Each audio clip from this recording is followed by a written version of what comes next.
कहानी चंबा की रात वाली बस। चंबा का नवंबर महीना था। बर्फ ने अभी पूरी तरह से धरती को ढका तो नहीं था, लेकिन हवा में इतनी नमी थी कि हर सांस लेते ही फेफड़ों तक एक ठंडक उतर जाती। आसमान बादलों से ढका हुआ था और चांद बीच बीच में झांककर मानो खेल रहा हो। चारों तरफ अंधेरा और शांति थी। चंबा बस अड्डे पर एचआरटीसी की एक पुरानी बस खड़ी थी। Route number HP 47। रात 9 बजे निकलनी थी भरमौर के लिए। हरी पी बॉडी वाली वो बस सर्दी की नमी से जमीजमी सी लग रही थी। इंजन से बीच बीच में घर घर की आवाज आ रही थी।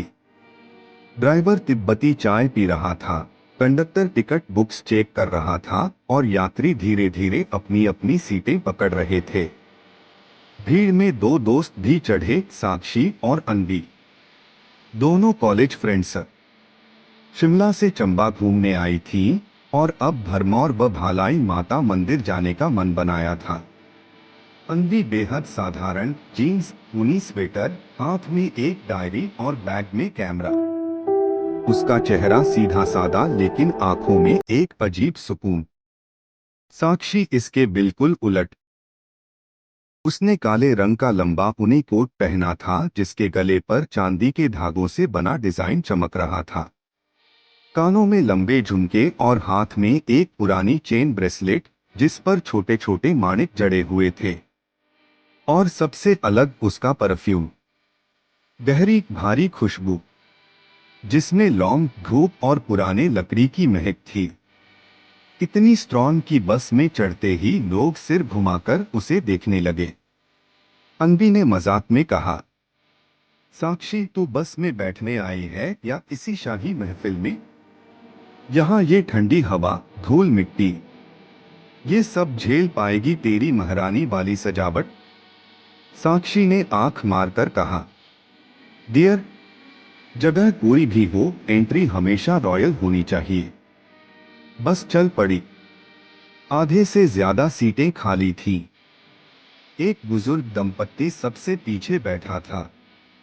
दो लोकल लड़के मफलर में लिपटे खिड़की के पास।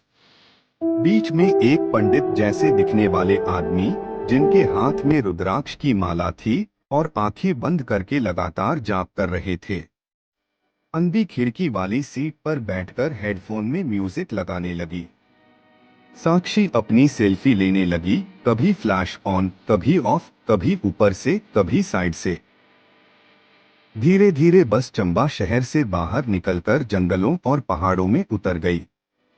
सड़क पतली, खाई गहरी और दूसरी तरफ देवदार के घने पेड़। अचानक साक्षी ने मोबाइल नीचे रख दिया।